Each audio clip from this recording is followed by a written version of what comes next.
গাভী লালন পালন করার আগে আপনাদের কাঁচা ঘাসের ব্যবস্থাটা আপনাদের নিজেদের করতে হবে। আপনি কাঁচা ঘাস পারচেজ করে বা ক্রয় করে এটা মেকআপ দিতে পাবেন না ভাই। আপনাদের জানানোর উদ্দেশ্য যে আমার গাভীটার যে গর্ভফুলটা ছিল এটা কিন্তু ইনশাল্লাহ ইনশাল্লাহ দেখেন কোনো প্রকার ময়লা নাই। এটা ময়লা থাকবে কিভাবে? অনেক ভাই বলে ভাই আমার গাভী বাচ্চা দিছে বা গর্ভফুল পড়তেছে না।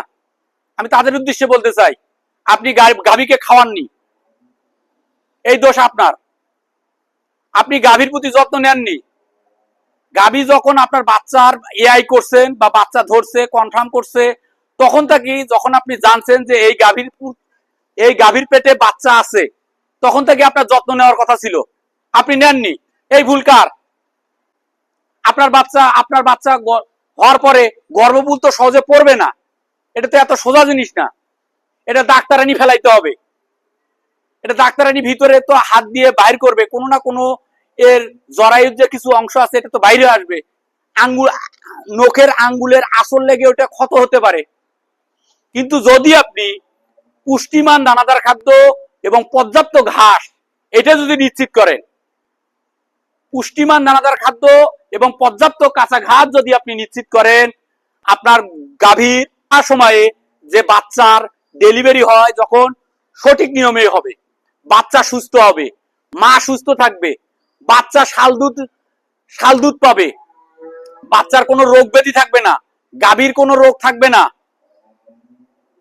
দেখছেন এই গাভীটা ইনশাল্লাহ আমাদের নিরোগ, আর বাচ্চা ইনশাল্লাহ খুব স্মুথ এবং সুন্দর। এটা ভাই এমনি বলছি না, এটা বাস্তব অভিজ্ঞতা, এবং বাস্তব অভিজ্ঞতা থেকে এই কথাটা বলা। আমাকে অনেক ভাই বলছে ভাই আপনি শুধু দুধালো গাভী এবং পর্যাপ্ত পরিমাণ পুষ্টিমান দানাদার খাদ্য এবং পর্যাপ্ত পরিমাণ কাঁচা ঘাসের কথাই বলেন, আপনি কি আর অন্য কিছু দেন না? না, অন্য কিছু দেওয়া হয় না আমাদের এখানে। আপনারা যারা গাভী লালন পালন করবেন, গাভী লালন পালন করার আগে আপনাদের কাঁচা ঘাসের ব্যবস্থাটা আপনাদের নিজেদের করতে হবে। আপনি কাঁচা ঘাস পারচেজ করে বা ক্রয় করে এটা মেকআপ দিতে পাবেন না ভাই। বর্তমান যদি আপনি স্থান ভেদে কাঁচা ঘাস যদি ক্রয় করেন, সেই ক্রয় করলে দেখবেন যে 5.5 টাকা, 6 টাকা, 7 টাকা।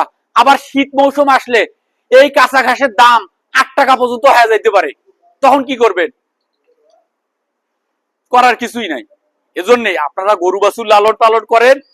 লালন পালন করা, গরু বাছুর লালন পালন করলে আপনারা লাভ করবেন, আর এই লাভ করতে গেলে আপনাদের এই কথাগুলো শুনতে হবে।